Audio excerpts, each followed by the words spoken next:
Hello, you people in YouTube land. How do you do? Where are we today?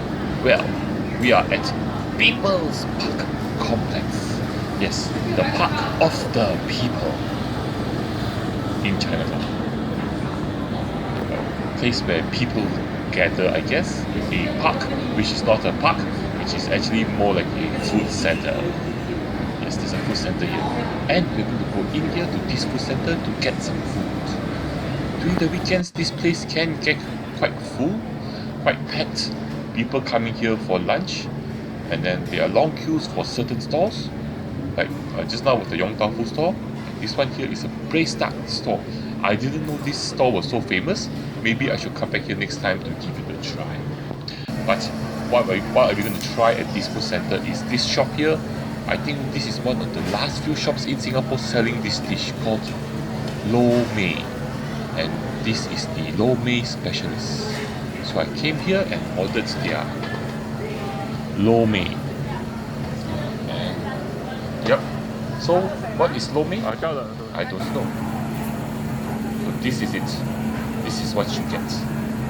Again, people normally can eat this together with rice. I just ordered the soup by itself. So this is the lo mein. It cost me $4.50. Yep. So there are just like a variety of different items in the soup here. This is a very old school dish in Singapore. You can hardly find this anymore at most places. I think most places don't sell this anymore. This may be the last store that sells this dish. And it is a very interesting dish. Not, I guess, may not appeal to a lot of people. Eat it together with this chili. Yeah. So basically, I think this dish was also toned down for today's taste. But what you get here is you get a variety of different items in there. Yeah, this is the soup. Look at that. The color of mud. You see some kangkong. There's like a meat chicken wing there. Some tau pork. Some cuttlefish. Some braised pork. Some sesame seeds in there, some fish cake, yeah, this is braised pork belly, yeah, cuttlefish, yeah, there's a mixture of a lot of different items in the soup.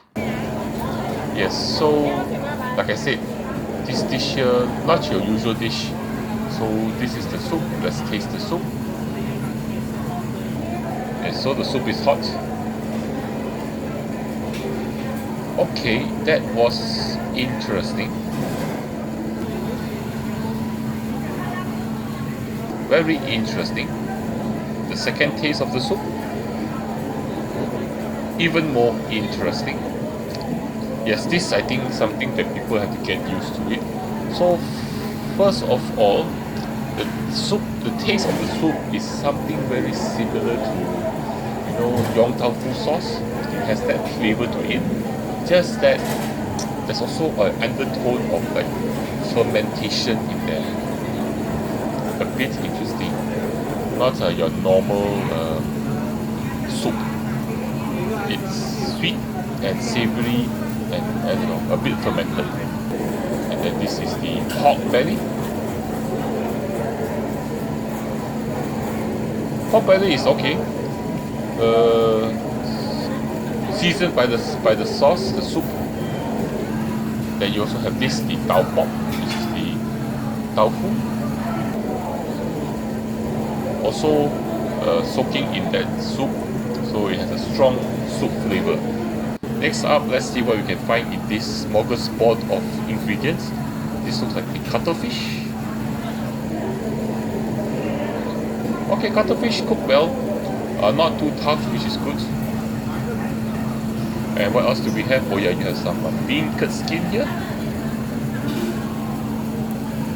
So we're going to put this into our mouth. This also has been soaking in the soup, so this will definitely have a lot of the soup flavor in there. So the impression I get from this dish here is that basically you have a soup base, and then you just dump in everything else into the soup. Every other spare part, that from other dishes that you cannot sell, just put it together into this soup. So that's the impression I get of this soup. It's a bit of everything soup. The chili sauce okay, but doesn't really add in much dimension to the soup. The soup flavor still dominates the whole dish. So no single ingredient here really dominates the flavor. What you really get is the soup here. So what's interesting is the soup. It's a dish that is like, how to say this, you need to get used to it. It's not your usual dish that you get. So the flavor is, oh yeah, they also have a pig skin there. Yeah, like I said, every little piece of thing that they put inside this soup. Mushroom too. Yeah, so it's the soup flavor that is a bit interesting.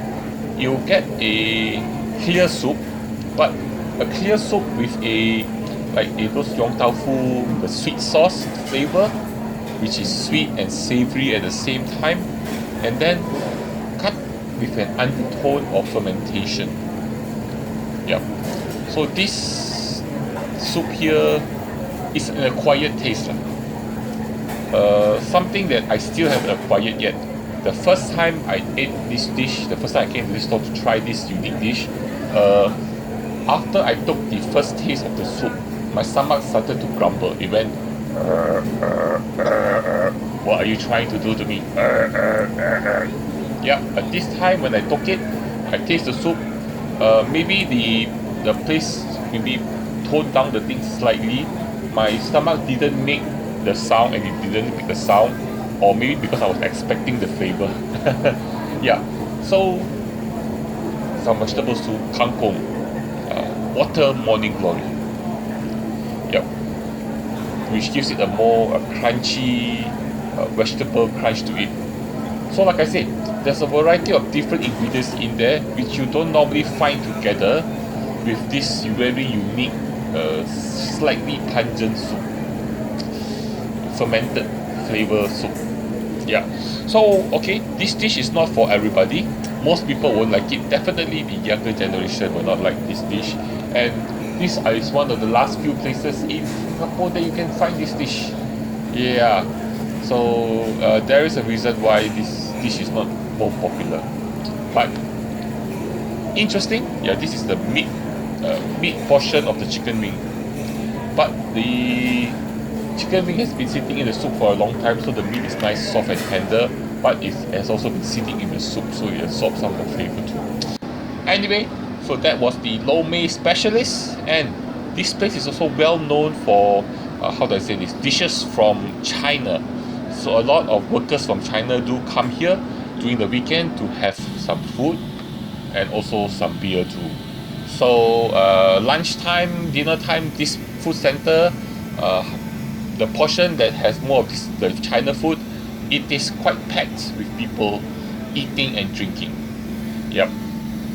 So if you not like crowds, the weekends may not be a good time for you to come. And then, but there are also some good hawker food stalls here that are very popular. People queue up for a long time for it. Yep. So this is the roof of the complex, I guess, and you can see half food. No, on the bottom floor is the food center. Then you have some shops on the second and third floor. The fourth floor is an open area, and on top of me is HDB flats.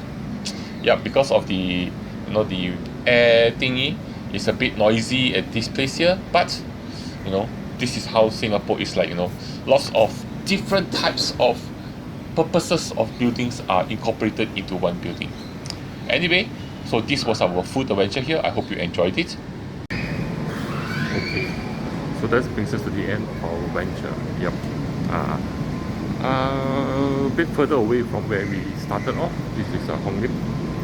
If you want to know how to get to this food center and you cannot take the stairs to the second floor, the next block there's a lift here, so you can go down to the block. I think underneath here there is the DBS Bank. Yep, this block here, there's a escalator you can take up to the second floor and go and eat the food if you cannot climb stairs. They are also, I think, making new lift at the food center itself, but not ready yet. Other than that, you know what to do. Like, share, and subscribe. I got Patreon, I got PayPal. Support me on those if you can, or watch some of my old videos. Yep, but don't forget, like, share, and subscribe, because that helps to support my channel. Yep, without that, I cannot grow. Yep, that's about it. Okay, see you all around. See you at our next food adventure. Yes, food adventure. I'll see you all around, guys, girls, and others too. Bye bye.